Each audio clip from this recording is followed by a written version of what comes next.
Assalamualaikum warahmatullahi wabarakatuh. Bismillahirrahmanirrahim. Alhamdulillahirabbil alamin wal aqibatu lil muttaqin wala udwana illa 'alal zalimin. Asyhadu an la ilaha illallah wahdahu la syarikalah al maliku haqqul mubin wa asyhadu anna Muhammadan abduhu wa rasuluh shadiqul wa'dil amin. Allahumma shalli wa sallim wa barik ala nabiyyina Muhammadin wa ala alihi wa sahbihi ajma'in. Amma ba'du, subhanaka la ilma lana illa ma 'allamtana innaka antal alimul hakim. Rabbi shrah li sadri wa yassir li amri wahlul 'uqdatam min lisani yafqahu qawli.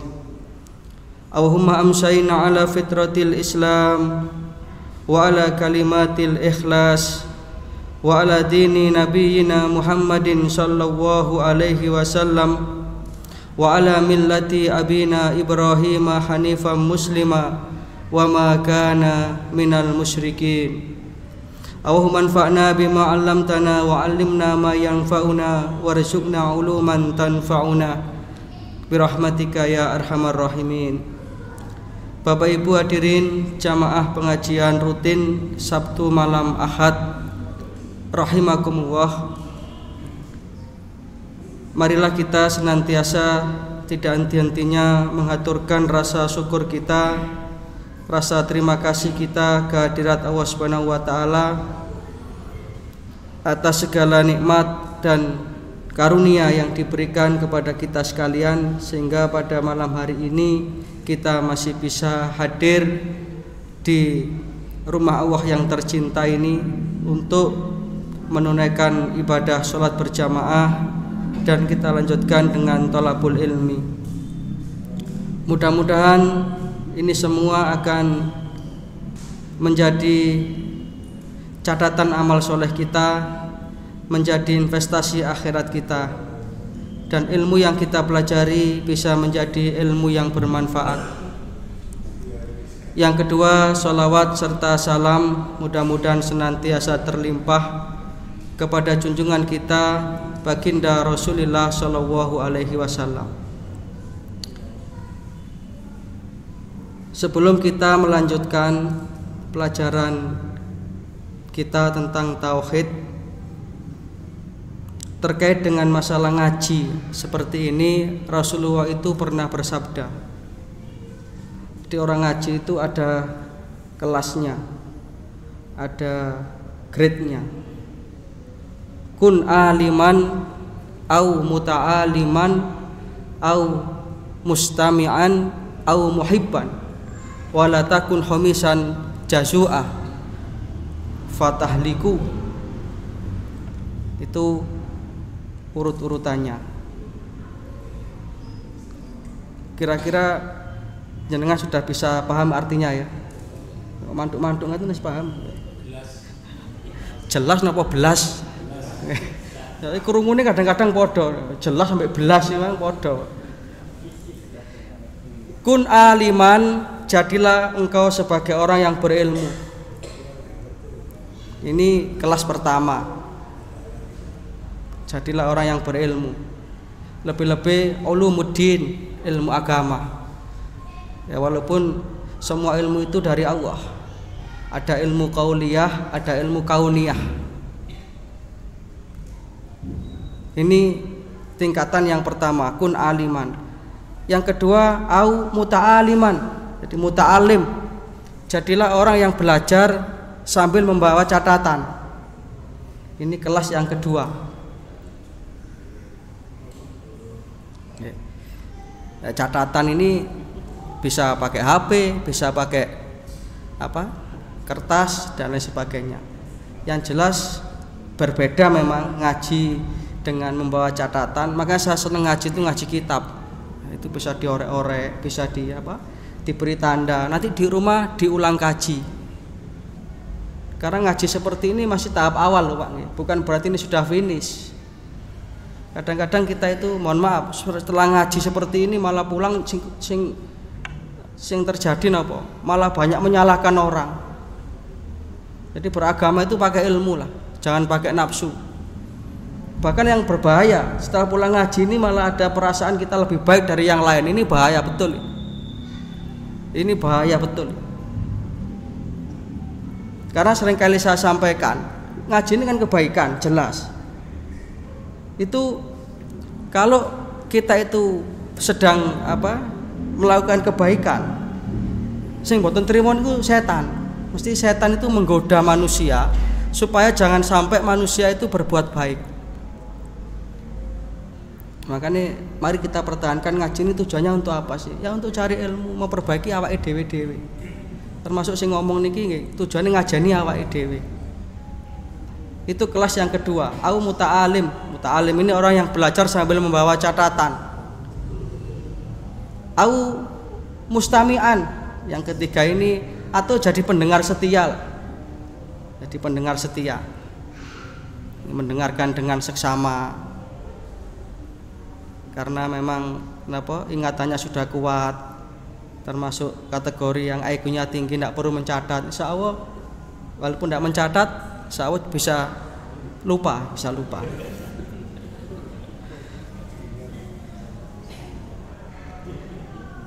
Yang keempat, au muhibban, paling tidak jadi orang yang seneng. Sebenarnya kita mau hadir ngaji, aduh sakjane aku getun, sakjane Sabtu iki aku kepengin teko ngaji, tapi aku ono kepentingan sing mendesak yang tidak bisa saya tinggalkan. Tapi sakjane hatinya ini masih senang dengan majelis ilmu ini, senang. Wala takun khamisan jazua, jangan jadi orang kelima yang jazua, orang yang wis gak duwe ilmu, ndak mau ngaji. Kalau ngaji nggak senang. Bahkan kalau ada orang ngaji itu statementnya itu kadang-kadang ya provokatif. Ngaji ket ben wis ngene iku padha ae. Ket cilik wis ngene iku, sing apik kon gawe, sing elek kon ninggal. Wis ngene iku ngaji. Percuma. Ini wala takun khamisan, jangan jadi golongan yang kelima. Ini yang di dalam bahasanya Imam Al-Ghazali dikatakan dengan rajulun la yadri wa la yadri annahu la yadri. Orang yang tidak ngerti dan dia tidak ngerti kalau dirinya itu tidak ngerti. Orang tidak tahu dan dia tidak tahu kalau dia itu tidak tahu. Wah, ini bulat nih. Akhirnya jadi sok tahu. Ini kalau terus-terusan ngeten ayahab nih. Bahaya. Wal iyadu billah naudzubillah min dzalik. Sampai mati tidak akan ketemu tobat.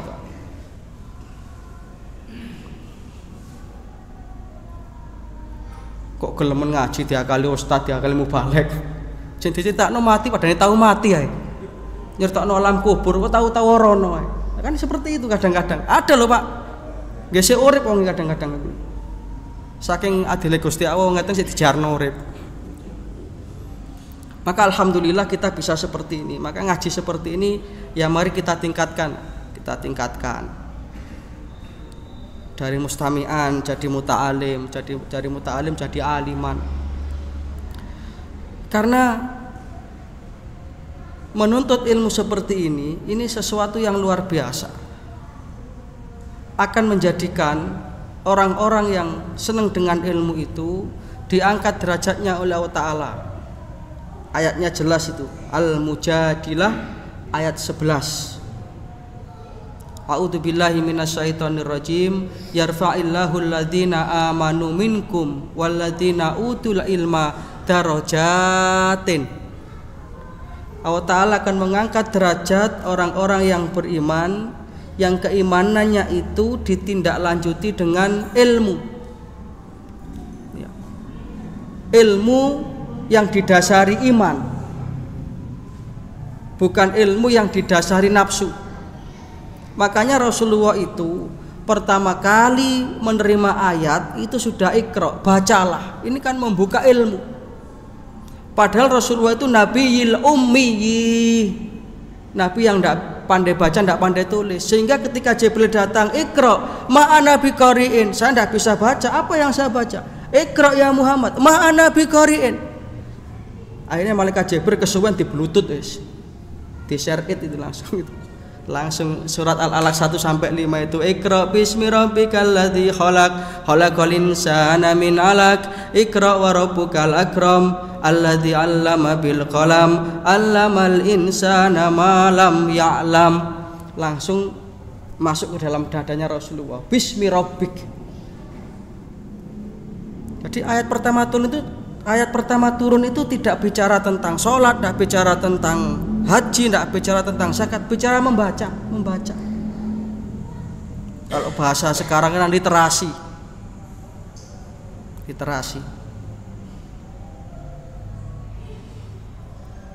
Tapi sing diwaca niku nggih sing kena.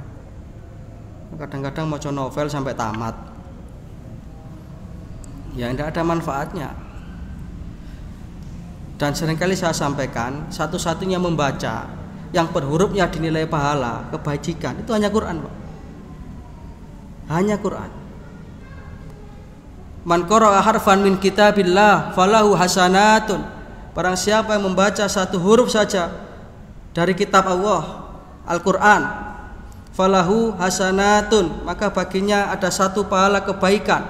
Wal hasanatu bi asyri amsalihha, dan setiap satu kebaikan akan dilipat gandakan 10 kali lipat. Ini dawuh Kanjeng Nabi ngoten. La aqulu alif lam mim harfun. Aku tidak mengatakan alif lam mim itu satu huruf, tidak. Walakin alifun harfun, walamun harfun, wa mimun harfun. Alif satu huruf, lam satu huruf, mim satu huruf. Jadi kalau kita baca alif lam mim, berapa kebaikan, Pak? 3. Itu kalau lancar. Kalau tidak lancar, malah double pahalanya. Loh, itu hebatnya Quran. Dan ini sing dawuh Kanjeng Nabi, bukan saya ngarang-ngarang. Rasulullah bersabda, "Manillati yaqra'ul Qur'an wa huwa mahirun bihi ma'a safarati kiramin bararah." Siapa baca Quran, bacanya mahir, pas sesuai tajwidnya, bacanya bagus, apa kata Rasulullah? Ma'a safarati kiramin bararah. Dia itu akan diikuti rombongan malaikat-malaikat yang mulia. Wallati yaqra'ul Qur'an wa huwa fal yatata.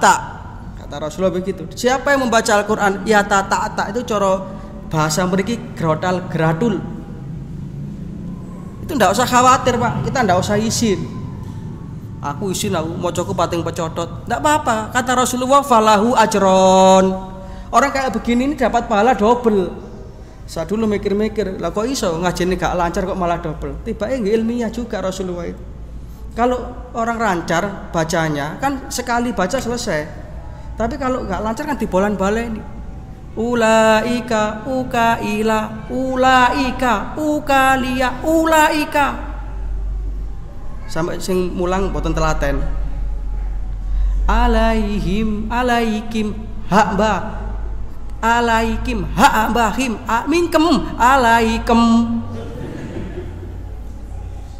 Angel jari itu. Enggak apa-apa, Pak. Itu kata Rasulullah ajron, malah pahalanya berlipat-lipat. Maka hebatnya Quran itu ngaji lancar, mboten lancar padha-padha oleh ganjarane. Pokoke ancene mboten iso temenan dong nggih. Itu Rasulullah memotivasi umatnya untuk cinta Quran itu sampai kayak begitu. Maka kita eman kalau sampai tidak baca Quran itu eman. Tidak ngaji itu eman. Lebih-lebih tadabbur Quran. Kalau membacanya saja sudah pahalanya kayak begitu, apalagi tadabbur, membaca dengan interpretasi dan implementasinya dengan penghayatan. Jadi baca satu ayat, kita baca artinya. Itu kalau kita merasa sedang dinasihati langsung oleh Allah dalam ngaji itu akan lain kesannya, berbeda itu. Makanya dalam catatan sejarah itu Umar bin Khattab itu ya, yang masuk Islamnya itu termasuk ya keri-keri. Dalam arti beliau itu awalnya bukan termasuk as-sabiqunal awwalun, termasuk orang yang pertama kali masuk Islam, bukan. Tapi begitu masuk Islam itu luar biasa sekali kalau ngaji. Ketika sampai pada ayat-ayat azab, langsung Umar ini langsung gemetar hatinya, menetes air matanya. Yang ngaji sampai inna adzaba rabbika lawaqi'u ma lahu min dafi'. Sesungguhnya azab atau siksa dari Tuhanmu itu adalah sesuatu yang pasti. Ma lahu min dafi', yang kamu tidak bisa lari darinya. Ngoten niku mara terbayang ketika beliau dulu masa-masa jahiliyah mengubur hidup anak perempuannya, nangis Pak. Kesane kan mboten inna adzaba rabbika lawaqi' kolek-kolek tum ya minta fi'lan kate mlebu ya napa afala yatadabbarunal Qur'an am ala qulubin aqfaluha. Apa kamu tidak pernah bertadabbur Quran atau hatimu itu sudah mati? Karena apa? Karena tidak mengerti artinya. Kalau kesel tak lho sak penake nggih. Wong jenenge nggih sak penake dhewe apa napa-napa.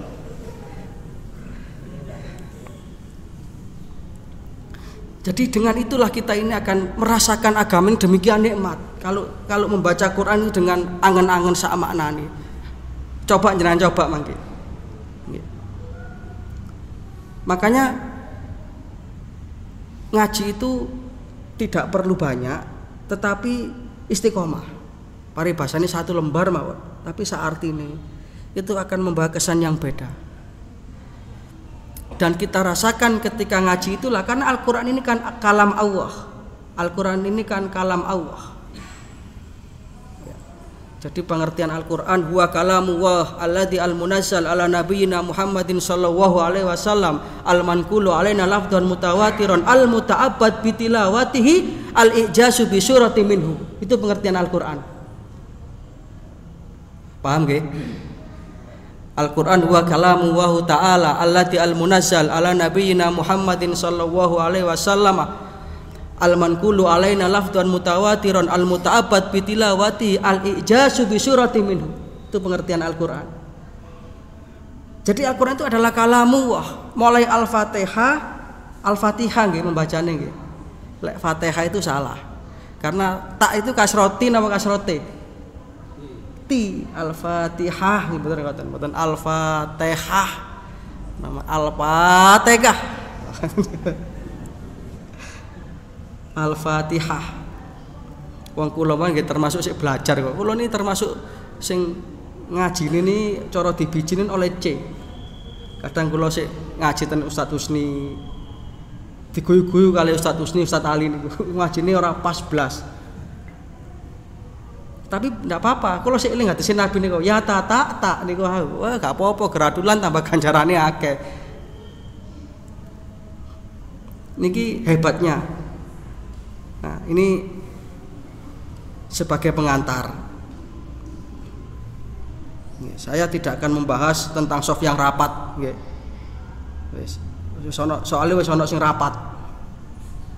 Mbok rapat, mbok moro-moro ngrapat dhewe mboten semerap kula. Nggih. Wis sak karepe pun. Mau rapat, mau benggang sak karep pun. Karena kalau berdasarkan putusan PP Muhammadiyah belum ada edaran, Pak. Belum ada edaran. Saya sebagai majelis tablek tidak mendapatkan laporan juga itu. Tapi ini tidak perlu dibahas di pengajian, nanti rame Pak. Jenengan saja yang bisa istilahnya itu ya kita jadi jamaah yang enak itu mengikuti aturan-aturan organisasi lah. Itu lebih pas. Kalau semua itu sakarepnya sendiri tidak jadi tatanan Pak. Maka itu perlunya organisasi itu kan itu. Jadi beragama pun juga itu aturan. Coba kalau semua karepnya dhewe, jare wong Jawa sembayang iku Gusti Allah Maha Agung. Nggak bisa seperti itu. Makanya semua itu pakai aturan dan tidak berdasarkan nafsu. Ora napa? Ora benere dhewe mboten. Kalau secara pribadi saya itu ya sangat saya hafal hadisnya Pak. Sawu sufufakum fa inna taswiyata sufuf min iqamati shalah. Hafal kula, lurus, rapat. Tapi itu dalam situasi normal. Tapi kita juga jangan lupa Rasulullah itu menyatakan agama ini mudah, ad-dinu yusrun. Agama itu mudah. Bahkan sampai Nabi itu marah, Pak, ketika ada yang saya beri tahu hadisnya ya, supaya agak luas sedikit lah berwawasan itu, tidak nanti jadi khawarij. Khawarij itu kan begitu. Jangan, kalau mau tahu khawarij agak panjang, jangan baca sejarahnya itu. Khawarij itu orang yang semangat beragamanya tinggi tetapi tidak didasari ilmu. Itulah salah satu di antaranya yang mereka sampai membunuh Sayyidina Ali bin Abi Thalib. Ya. Rasulullah itu pernah dapat laporan ketika itu ada serombongan sahabat itu pergi safar, melakukan satu perjalanan. Kemudian dalam perjalanan itu salah satu di antara anggota rombongan itu terkena musibah, kepalanya itu tertimpa batu, Pak. Kena apa? Ketiban batu. Sebenarnya agak parah, tapi karena ketika itu tidak ada diagnosa medis, ya sudah dirawat secara alami. Nah, dilala malam hari rombongan ini istirahat, tertidur. Orang yang ininya tadi tertimpa batu itu kok dilala mimpi basah. Kemudian mau sholat subuh bertanya pada teman-temannya, aku iki mambangi ngimpi. Kudu atus apa oleh tayamum aku? Kan iki ku lara katanya. Sahabat menjawab, wah lara ngono tok atus. Gak kalau mati, kayak kan bener ini, kayak wah udah ngelakoni ibadah gak kalau mati. Ini hadis sahih loh, Pak. Ya, ini dinukil oleh Ibnu Qayyim Az-Jauzi di dalam kitabnya Ad-Da' wad Dawa yang kita kaji setiap Jumat pagi. Saya nggak ngarang-ngarang ini. Singkat cerita, akhirnya karena mendapat jawaban dari sahabat tadi itu yang dalam tanda kutip jawabannya tidak pakai ilmu. Wes lah dosa ae, cek rezeki tenan cek sah. Wong ono banyu akeh kok.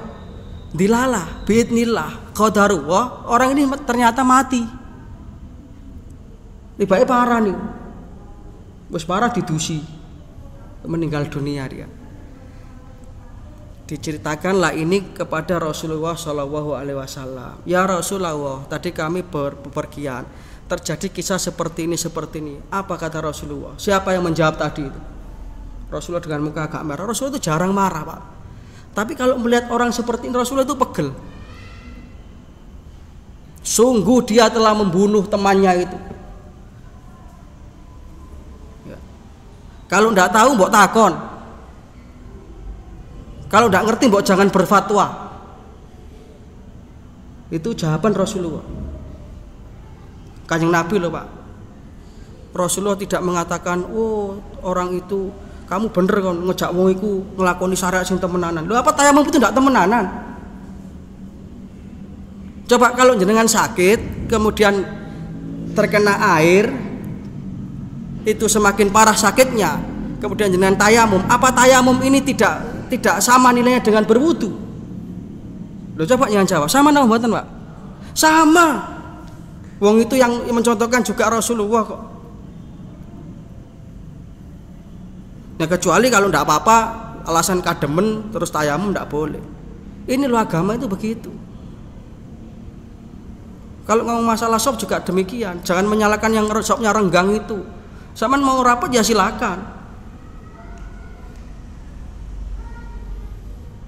Jangan nak dibahas suwe-suwe angel ini, angel.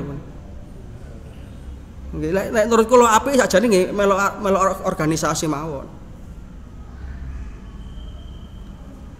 Kalau napa nggih saya pertegas ya, kalau pendapat pribadi kita itu tidak pas dengan organisasi, ya kita yang apa istilahnya, kalau kita ndak ser ya sudah kita ndak ikut itu. Tapi kita ndak usah melawan itu.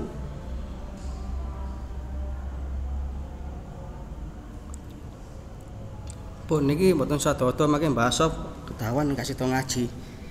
Sejelas mriki pun rapat mboten mawon nggih intine. Ampun. Babu majaa fil iqsami 'ala Allah.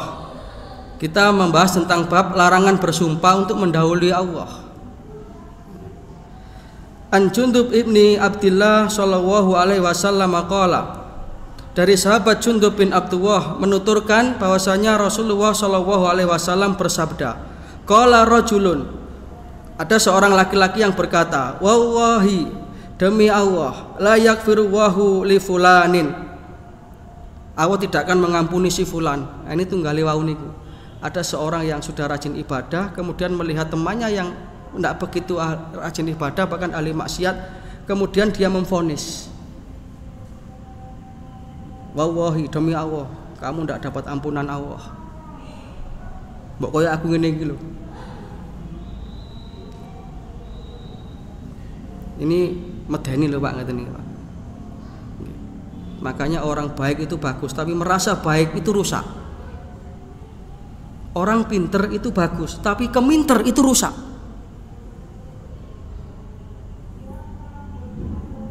Yang saya ini boten muring-muring, santai mawon nggih. Padha mendelik kabeh ngeten iki. Niki kula mek nerangno ngoten tok niki. Orang baik niku sae, tapi merasa baik itu rusak. Orang bener itu bagus, merasa bener itu rusak. Ini bahayanya. Faqala wa hu azza wa jalla, kemudian Allah berfirman, man dalladzi yata'alla alayya annan aghfira li fulan, siapa yang bersumpah tadi pakai namaku demi Allah bahwa aku tidak akan mengampuni orang tersebut. Lah Gusti Allah niku Maha Pengampun, kok kita memvonis? Paham gini maksudnya nggih? Yang saya bisa dipahami niki, Pak. Nggih. Kemudian ternyata vonis akhirnya apa? Inni qad ghafartu lahu wa ahbatu amalak. Wong sing ngomong lek Gusti Allah gak nyepuro kancamu, aku nyepuro kancamu dan menghapus amal perbuatan. Ini hadis lho Pak nika. Karena apa? Karena dia satu merasa benar, yang kedua memvonis orang dengan nama Allah. Demi Allah kamu tidak dapat ampunan Allah. Niki lho, eleke wong rumangsa bener ngoten niki. Naudzubillah min dzalik. Muga-muga kula kaliyan jenengan dilindungi oleh Allah Taala dari sifat seperti ini.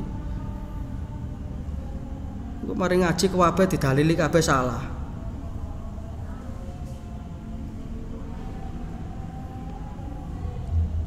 Lho apa orang-orang pimpinan pusat majelis tarjih itu ndak apal sawu sufufakum tadi. Rapat dan luruskan saf, apal Pak, apal.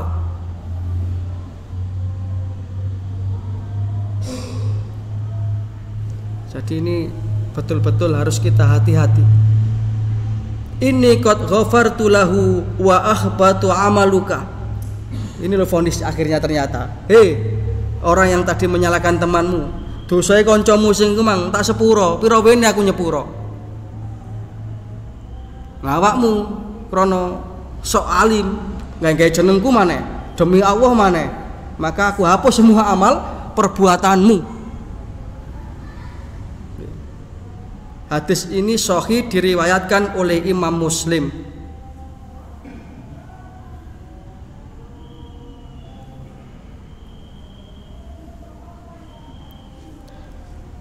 Wa fi hadisin Abi Hurairah, dan juga disebutkan dari hadis Abi Hurairah. Sering saya sampaikan Abu Hurairah ini nama aslinya Abdurrahman bin Sakhir. Ya, Abu Hurairah. Annal qaila rajulun abidun. Bahwa ada orang yang bersumpah demikian adalah orang yang rajulun abidun, orang yang ahli ibadah. Jadi sing ngomong ngoten niku wau dan kancane orang yang ahli ibadah. Makanya monggo kula jenengan iki njaga ibadah dhewe dengan tidak merasa bener. Itu penyakitnya orang ahli ibadah. Penyakitnya orang yang sudah sergap jamaah, sergap ngaji itu Pak. Iblis membisikkan itu. Dibisikkan kepada dia seolah-olah dia merasa bener, merasa lebih baik, merasa lebih pokoknya. Padahal lebih itulah yang namanya penyakit sombong. Dan Rasulullah dawuh la yadkhulul jannata, tidak akan masuk surga man kana fi qalbihi walau misqala dzarratin min kibrin. Walaupun dalam artinya hanya sebesar biji sawi saja dari kesombongan. Sombong karena apa saja tidak boleh. Karena memang tidak pantas kalau kalian sombong itu tidak pantas. Ku remoso soge sombong. Soge ini saya Nabi Sulaiman. Padahal Allah itu Al-Ghani, Allah yang maha kaya. Maka dalam hadis qudsi Allah itu menantang keras kepada orang-orang yang sombong. Apa dawuh Gusti Allah dalam hadis qudsi lewat lisan Rasulullah sallallahu alaihi wasallam? Al-kibriya'u libasi. Kesombongan itu adalah pakaian kebesaranku. Siapa yang merebutnya maka dia mengibarkan bendera permusuhan dengan aku. Sombong itu hanya miliknya Allah. Sombong karena harta, sombong karena ilmu. Ilmu kita seberapa sih? Walaupun gelarnya berenteng-renteng, wong Gusti Allah itu sudah menyatakan wa ma utitum minal ilmi illa qalila. Menungso, awakmu tak ke ilmu iku mek titik. Lah kok sombong gara-gara ilmu. Wah, gelar saya ini berenteng-renteng. Damel apa gelar? Wong tentekane kabeh iku ilang, dadi almarhum. Lho nggih napa mboten? Wa fauqa kulli ilmin alim, di atas orang yang berilmu masih ada yang berilmu lagi. Wong kelas ustad kok kate sombong gara-gara ilmu. Kelas ustad, lah wong nabi niku lho ditegur Gusti Allah. Nabi Musa kan pernah ditanya orang Musa, siapa orang yang paling pandai dalam masalah agama? Kasarane ngoten, "Ya aku tahu ngaku nabi." Ternyata Gusti Allah ndak seneng Nabi Musa jawab gitu itu. Akhirnya dipedukkan nih Pak. Ditemukan Musa itu dengan salah seorang yang kemudian disepakati ulama itu bernama Khidir itu. Langsung Nabi Musa jadi orang yang goblok dadak, Pak. Kan begitu dalam Quran surat Kahfi itu. Dan jangan setiap malam Jumat kan baca Kahfi. Jangan baca artinya itu. Nabi Musa diajak orang itu atau bukan diajak melok sebenarnya, orang itu tidak mau dieloi. Ojo melok aku gak nutut, lu aku nabi ya, ustaz lah aku tak melok, kan begitu. Ya wis, lek melok aku syaratnya siji, ojo takon ya. Mari ngono Nabi Musa boten betah, karena apa? Orang itu kan melakukan perbuatan-perbuatan yang ganjil. Padahal sebenarnya di balik itu ada maksudnya. Nabi Musa tidak nyanda. Ini dalam rangka menegur, ya, jangan merasa kita itu berilmu sendiri lah. Kayak kula ngeten iki mriki rumangsa paling pinter dhewe, wah entek ganjarane. Pinter napa? Wong kita ngeten iki mboten napa istilahnya, kula mboten nuturi kok, sharing kok niki. Nabi Musa akhirnya ya ndak nutut. Katanya Nabi Khidir, hada firakun baini wa bainik. Sudah berpisah aja. Sampean gak nutut melo aku. Nah, ini supaya kita tidak gampang memvonis orang, kita tidak gampang merasa lebih dari orang lain. Karena itu akan merugikan diri kita sendiri, akan merusak amal kita sendiri. Nah, jadi orang yang tadi itu yang memvonis temannya itu dikatakan itu adalah rajulun abidun, seorang yang ahli ibadah, bukan orang main-main. Itu saja akhirnya divonis seperti itu. Nah,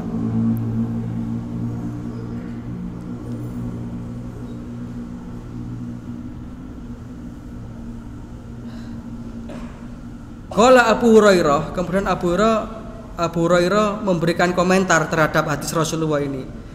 Takallama bi kalimatin au baqat dunyahu wa akhiratahu. Orang itu telah melakukan satu perkataan, satu omongan yang telah membinasakan dunia dan akhiratnya. Ini bisa difahami Pak nggih. Jadi orang yang memvonis temannya tadi loh, ngomongnya itu tidak hanya menyakiti temannya itu, tapi juga merusak dia sendiri, menghancurkan dunia dan akhiratnya.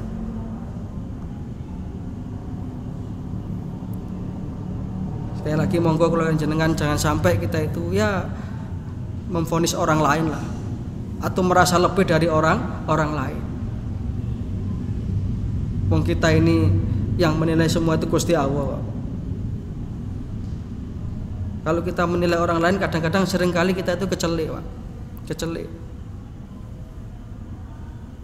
Dan sekali lagi kita tidak berhak memvonis, apalagi sampai seperti orang ini menggunakan nama Allah untuk memvonis orang lain. Wallahi la yaghfirullah. Demi Allah, Allah tidak akan mengampuni kamu. Ini kan sama dengan menghilangkan sifat Allah yang Al-Ghafur, yang Maha Pengampun. Lawan Gusti Allah itu Maha Pengampun kok. Kemudian kita memvonis orang kayak begitu. Kamu tidak diampuni oleh Allah. Isa nih. Isa. 3 menit.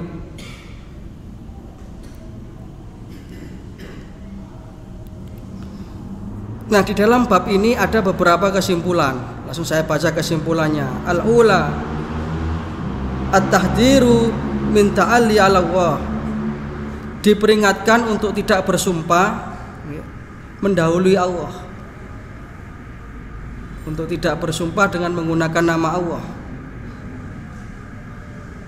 Dan kita tidak diperkenankan untuk memvonis orang lain. Karena hakimnya itu nanti Allah Subhanahu wa taala yang memutuskan orang ini ahli surga, orang ini ahli neraka, itu Allah Subhanahu wa taala. Itu bukan urusan manusia. Yang kedua, wasaniyah. Hadis ini menunjukkan bahwa mereka lebih dekat kepada seseorang, lebih dekat. Hadis ini menunjukkan bahwa neraka itu lebih dekat kepada seseorang daripada tali sandalnya sendiri. Artinya orang itu kalau tidak bisa berhati-hati, maka potensi dia itu masuk neraka itu lebih besar. Walaupun ahli ibadah sekalipun, kalau kesombongan yang ada dalam dirinya, maka mereka diancam oleh Allah Ta'ala masuk dalam neraka. Na'udzubillah min dzalik. Sudah Isya, mudah-mudahan ada manfaatnya. Sekali lagi, apa yang saya sampaikan tadi bukan bermaksud menggurui, tapi peganglah apa yang disabdakan Rasulullah tadi. Beragama dengan ilmu, jangan dengan nafsu, jangan menyalahkan orang, dan baiknya sebagai warga persyarikatan Muhammadiyah ini kita mengikuti aturan dari pimpinan pusat Muhammadiyah.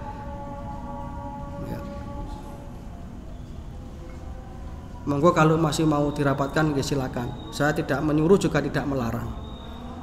Saya tidak menyuruh dan juga tidak melarang. Demikian Bapak Ibu yang saya hormati, mudah-mudahan ada manfaatnya. Mudah-mudahan kita senantiasa mendapatkan taufik dan hidayah, amal ilmu rezeki yang barokah.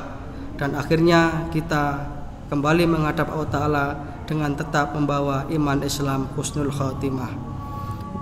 Hadana wa iyyakum ajma'in wa huwa a'lam bishawab. Nasrun minallah wa fathun qarib wa basyiril mu'minin. Assalamualaikum warahmatullahi wabarakatuh. Innallaha wa malaikatahu yusalluna